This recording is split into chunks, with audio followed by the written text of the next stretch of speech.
Locked On Podcast Network presents Locked On Sports Today. The greatest turnaround in college football history is complete. Indiana, once the worst team in major college football just 2 seasons ago, has now won their first national championship in program history. Also, Sean McDermott is out in Buffalo after the Bills decided to move on following their heartbreaking divisional loss to Denver. And the Dolphins are hiring Packers DC Jeff Hafley. I'm Peter Bukowski, starting your day with the can't-miss stories and biggest debates in sports. You're Locked On Sports Today. Searching all major sports. Found. Let's start with the biggest story. Indiana just completed one of the all-time program reformations. This was an afterthought in Indiana, the football program. This was a basketball school.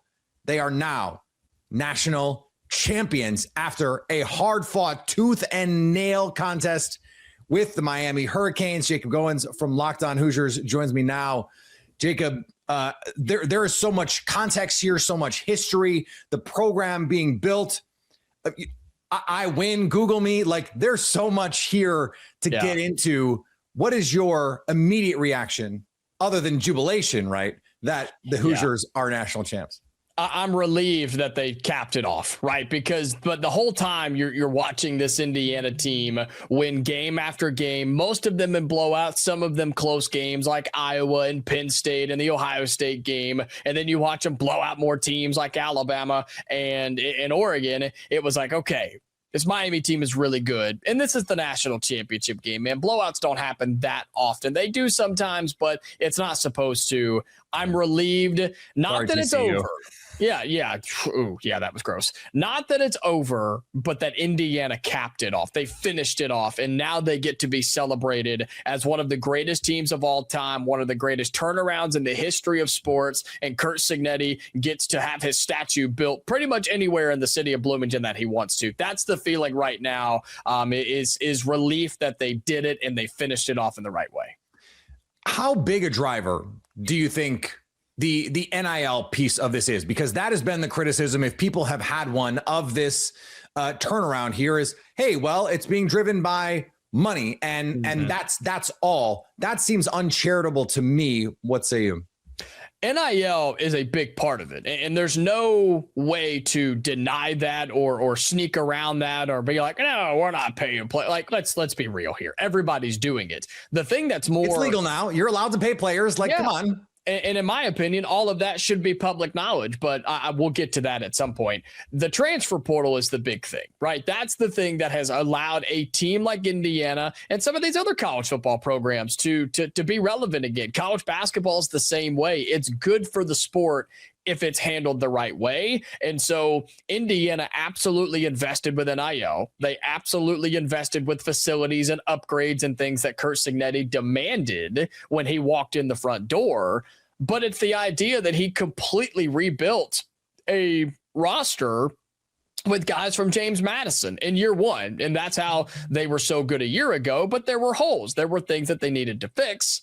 They went to the transfer portal and they got those. They got a starting center. They got a couple of starting offensive linemen. They got some guys in the secondary. They got guys on the defensive line. And then they got this guy from California. They got this guy who was not even in the starting rotation for the Golden Bears. And Indiana, Curt Cignetti and Mike Shanahan said, that's our guy. We want Fernando Mendoza. And they found a Heisman Trophy winner, not because he was hiding in the woods, because he was a good quarterback and they made him so.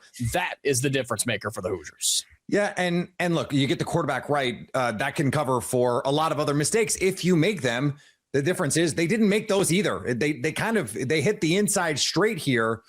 And to me, what makes this all the more remarkable is this is not like that Curt Cignetti has been toiling in the shadows of obscurity in the bottom of the Big Ten for years and years and just built this up. Like, this was as overnight a success. Yeah. From a bottom dwelling program to the pinnacle of the sport as we have ever seen. This is an all-time sports story. All time, yes. And not just college football, not just football. This is all-time sports moment. Absolutely. The turnaround for the stat that everybody has heard at this point, that Indiana had more losses in FBS football than anybody when he showed up. And he walked in the door, said, I'm a winner. Google me, give me these things, upgrade these things. We're going to win here. He said, Purdue sucks, and so does Ohio State and Michigan. And everybody was like, who the heck is this old guy? He's crazy. But now he's not so crazy. Now he's a national champion. Now he's right. That's what's so awesome about it. And if it had never worked, yeah, he would have been laughed at. He would have been made fun of. People would have been like, remember when Indiana hired that crazy dude who thought he was going to win in Bloomington? What an idiot. But now he did it. And that's what, again, it's relieving for me that they did do it in the way that they did it. This was the best team in college football, and it wasn't even close. Miami was darn good, and they absolutely deserved to be in that national championship game on Monday night. But Indiana was the best team in the country, and they finished it off with a national title. Stay up to date all year on the Indiana Hoosiers by subscribing to Locked On Hoosiers on your favorite podcast app. You're Locked On Sports Today. Coming up, Sean McDermott is gone and fans are getting nervous in Buffalo. Before we get to that, the Knicks are falling apart. The NFL playoffs are rolling along and FanDuel is officially in playoff mode. Every game day during the NFL playoffs, FanDuel is giving customers even more ways to get in on the action. Right now, every NFL playoff game day, FanDuel users get a profit boost pack waiting for them inside the app. Each game day, you'll see a pack loaded with multiple profit boosts you can apply to the bets you like most. Open your profit boost pack first thing on game day and see what boosts you want to apply. The boost lets you lean into your game day instincts, whether you're backing momentum, defense, quarterback play, or coaching. Every play feels bigger, and the boosts make your bet feel that way too. Visit FanDuel, an official sportsbook partner of the NFL, and grab your profit boost pack every NFL playoff game day. The Titans went digging around in the trash for their next head coach, and they ended up finding a gem. Robert Saleh, former Jets head coach and current San Francisco 49ers DC, has been hired by Tennessee as their next head coach. Reporting to reports, his Jets tenure was not pretty. A mediocre 20-36 record and a midseason firing in 2024. Well, one could argue that things will be much better for Saleh in Tennessee because, you know, the Jets typically kill anything they touch. The list of candidates in Tennessee did not have Titans fans particularly inspired as what would come next. Perhaps Saleh can be that guy. The Knicks got crushed by the Mavericks at home and are now 2-8 over their last 10. The New York Knicks are in free fall. They have now lost 9 of their last 11 games. They actually had their full rotation for one of the first times all season tonight, and it was not nearly enough. Jalen Brunson and Josh Hart both did not look like themselves. Coming off ankle sprains, Brunson, by my count, was responsible for allowing 19 Mavericks points in the first half alone, where the Knicks fell down by as many as 30. We're trailing by 28 at halftime. The only bright spot in this one for the Knicks was Mitchell Robinson, who over these last couple of games has looked about as spry athletically as he has all season. He single-handedly had a double-double in the first half, but just a lot of similar themes for the Knicks. Terrible transition defense, outscored 27-2 in fast break points in the first half. Lackluster effort. The shooting was awful. They finished this one 9 for 31 from 3. You're just not going to win a lot of basketball games with all those things combined. And now reports from Newsday's Steve Popper that the Knicks are potentially looking at moving Karl Anthony Towns. Much more on that, much more on this game over at Locked On Knicks. The Seahawks advanced to the NFC Championship game, but have lost running back Zach Charbonnet for the rest of their playoff run. The Seahawks have suffered a major blow in the backfield heading into the NFC Championship game, despite initial optimism by Coach Mike McDonald. Coach announced on Monday morning on Seattle Sports 710 that Zach Charbonnet has suffered a torn ACL. He's done for the season, likely going to miss a big chunk of the 2026 season as well, with this injury happening so late in the year. So short-term and long-term ramifications for Seattle. Heading into this rematch with the Rams, Ken Walker III is the only healthy running back on the 53-man roster. Cam Akers and Velus Jones Jr., both on the practice squad.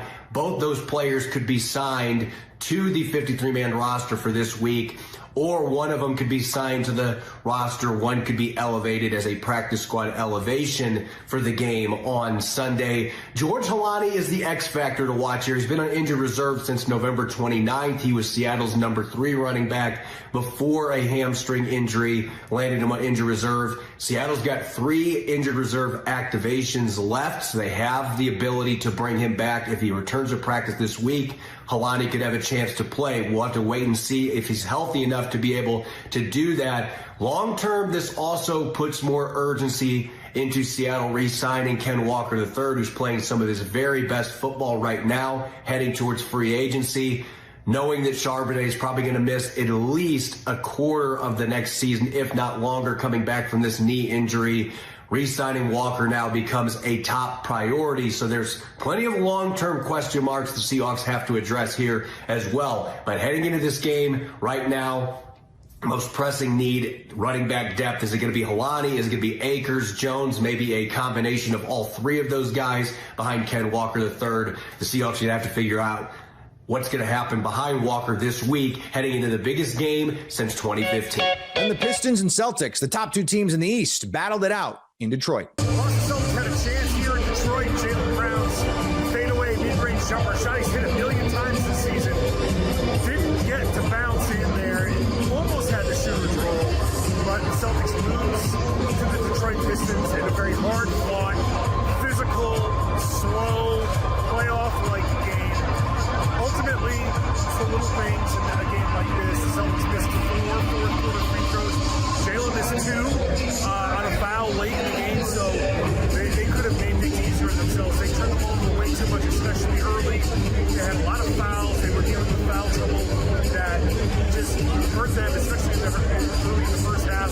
When Luka Garza was out, Anisha Gator was out. They went to Xavier Tillman. That didn't really work. They went to Baylor Shireman at the 5 for a little while. That didn't really work. So it's a lot of little things that the Celtics didn't do great. But ultimately, this was a game where people will probably say, sign us up for 7 games of this, which you might get, because these are pretty clearly, I think, at this point anyway, the 2 best teams in the East. So, John Krell's here from the Locked On Celtics podcast. I'll have a whole lot more with a full podcast coming up later on. He couldn't get it done in the postseason, so the Bills have fired head coach Sean McDermott after 9 years as head coach. Was it the right move? Locked On Bills host Joe Marino admitted that for the first time in 10 years, he's concerned about the direction Buffalo is heading. Huge news to start this Monday. Sean McDermott fired as head coach of the Buffalo Bills. Brandon Beane staying as the general manager and leading a search for a new head coach. I am coming to you very quickly after this news releases. This is the least prepared I'll ever be for a podcast, and I'm just here to react, respond, to think through this with you, because I know we all have a lot of thoughts and questions, and we'll do it together here right now on this episode of Locked On Bills. We will have tons of coverage coming your way. We're going to work to get a roundtable of Bill Squad later today. We will be talking all about this from every angle, as we will talk all things Buffalo Bills throughout the course of the entire year, daily here on Locked On Bills. But wow, right? Like, wow, they really did it. They let Sean McDermott go. All the success, historic success, but obviously one big thing missing. And it's not just a Super Bowl win, it's a Super Bowl appearance. There was obviously a big consequence for losing in Denver. And obviously it wasn't just about losing in Denver. It's however many, 6 years in a row of winning at least one playoff game, and you don't have anything to show for it. You don't have anything to show for it. We talked about this a few different times lately, where the Bills became just the 4th team in the history of the NFL to win a playoff game in at least 6 consecutive years. The other 3 teams had 3 Super Bowl wins to show for it, and the Bills haven't even gotten there. I certainly understand that you can't just pick up the pieces and try again next year. something needed to change. There needed to be a shakeup. But consider me very surprised that shakeup is Sean McDermott, especially because Brandon Beane stays. And I want to commit some time here in the next segment to talking a little bit more about that piece. But for right now, I just want to reflect on just the fact that Sean McDermott is not going to be the head coach. It leads me to so many different questions, starting with who? Who do you bring in to be the replacement? And obviously, the NFL must think pretty highly of the candidates in this cycle, because what is this, 10 vacancies? 10. I mean, what there's some massive pressure on whoever this person is to come in and replace Sean McDermott. Was it the right decision?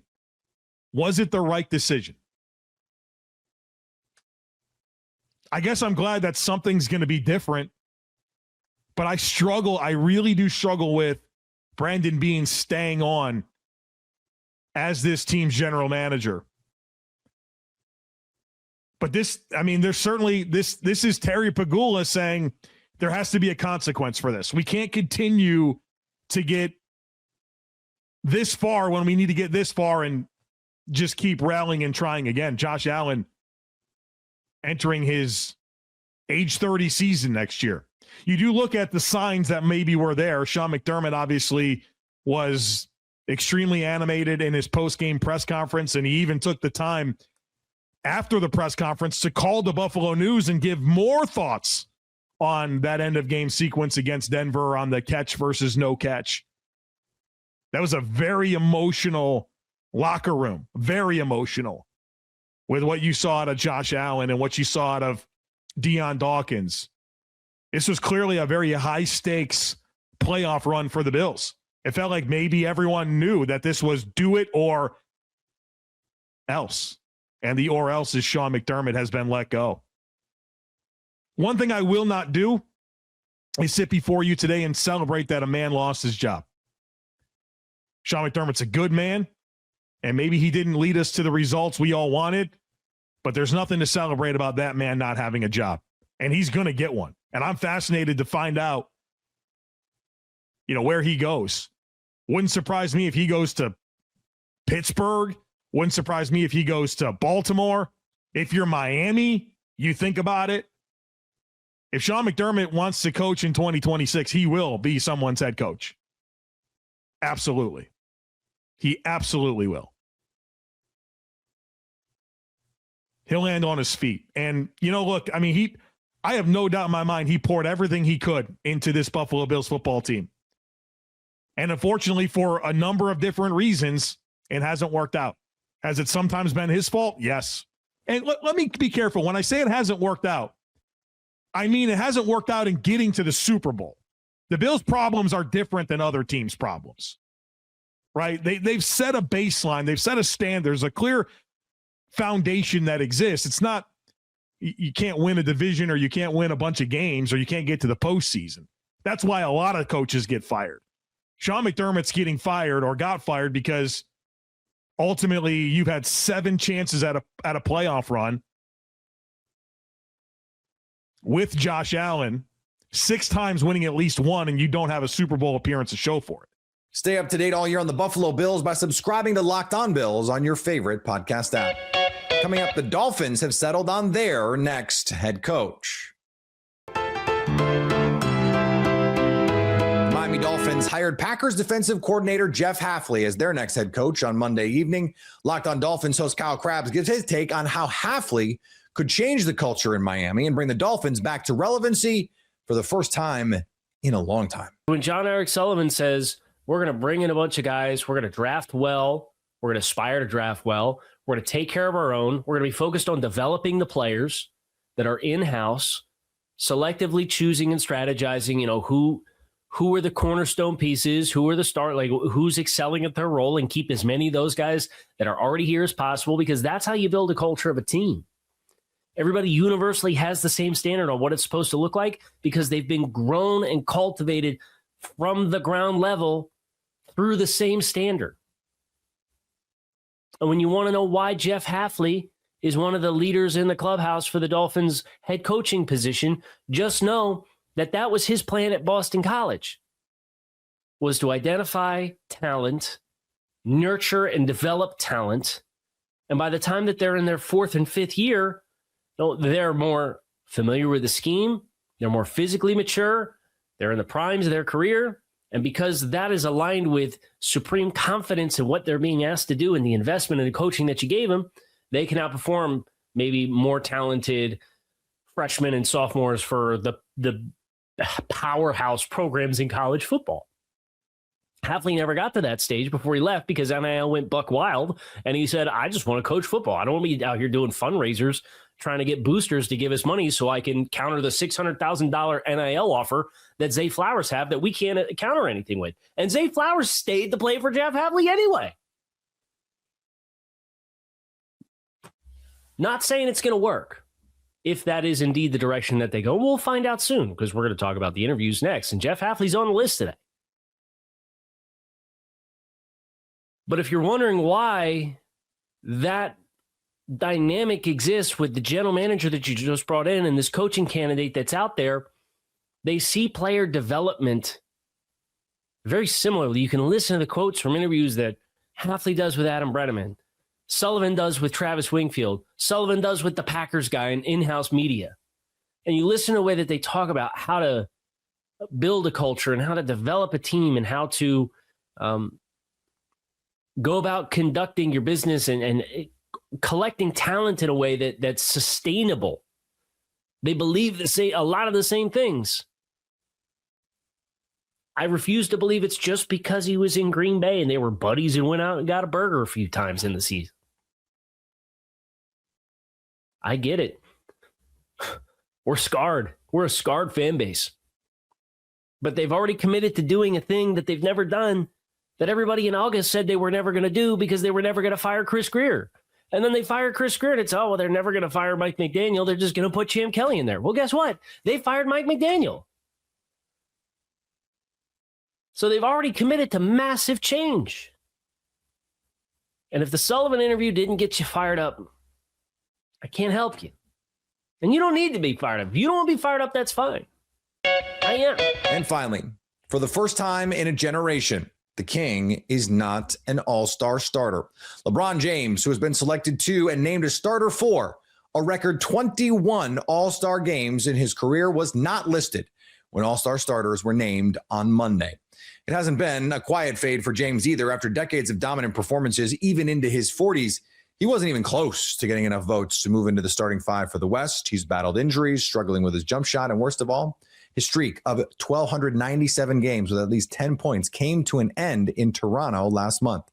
Sadly, it is looking like the beginning of the end for one of the greatest athletes of all time. Enjoy it while he's here.